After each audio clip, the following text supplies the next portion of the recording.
One shot one ట్రిక్లో భాగంగా మనకి RRB ఎగ్జామినేషన్లో ఇలాంటి క్వశ్చన్స్ ఇస్తున్నప్పుడు వీటిని ఈజీగా ఎలా సాల్వ్ చేయాలో చూద్దాం. ఇక్కడ క్వశ్చన్లో మనకి ఏమన్నాడండి, కేవలం సెకండ్ ఇయర్లో వచ్చినటువంటి ఇంట్రెస్ట్ ఇచ్చాడు 5214 అనేది, దాని యొక్క రేట్ ఆఫ్ ఇంట్రెస్ట్ 10% అని ఇచ్చి దాని యొక్క ప్రిన్సిపల్ అమౌంట్ లేదా సమ్ ఎంత అని అడుగుతున్నాడు. సో ఈ క్వశ్చన్ మనం సాల్వ్ చేయాలంటే ఈ కాంపోనెంట్కి సంబంధించినటువంటి ఒక బేసిక్ కాన్సెప్ట్ మనం తెలుసుకోవాలి. చక్రవడ్డీ గురించి మనం ఒకసారి ఈ డయాగ్రామ్ చూసి మీకు స్పష్టంగా అర్థమవుతుందండి. చక్రవడ్డీలో మనకి ఏమవుతుందంటే అసలు మనం ఎప్పుడు పర్సంటేజ్లో 100 అనుకుంటే, సో అసలు 100 అనుకున్నాం. సో ఇక్కడ నాకు రేట్ ఆఫ్ ఇంట్రెస్ట్ ఎంత అన్నాడండి, 10% అన్నాడు. సో అసలు మీద నాకు మొదటి సంవత్సరం వచ్చే వడ్డీ ఎంత అవుతుంది, 10. సో రెండవ సంవత్సరం మనకి ఏమవుతుంది, అసలుతో పాటు ముందు సంవత్సరం వడ్డీ కూడా వడ్డీ కడతాం సేమ్ రేట్ ఆఫ్ ఇంట్రెస్ట్లో. కాబట్టి 10% ఆఫ్ ప్రిన్సిపల్ వాల్యూ మీద వచ్చే ఇంట్రెస్ట్ 10, అంతేకాకుండా 10% ఆఫ్ వడ్డీ మీద వచ్చే వడ్డీ ఎంత అవుతుంది, నాకు 1.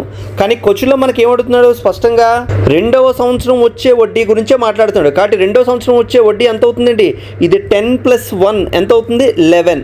కాబట్టి లెక్క ప్రకారం మనకి ఏమవుతుంది, 11% అనేది 5214 అయితే నాకు ప్రిన్సిపల్ 100% ఎంత అవుతుంది. ఇక్కడ 11లో సో 11 నాళ్ళు 44, సో 11 ఏళ్ళు 77, 474 సార్లు పోతుంది. సో చివరికి ఇక్కడ పర్సంటేజ్ క్యాన్సిల్ అయితే మనకి ఈ వాల్యూ ఎంత అవుతుందండి, 47400. సో ఆప్షన్ డి అనేది మన ఆన్సర్ అవుతుంది. ఇదే విధంగా ఈ ప్రాబ్లమ్ సాల్వ్ చేసి కామెంట్ సెక్షన్లో మీ యొక్క ఆన్సర్ని తెలపండి. Thank you.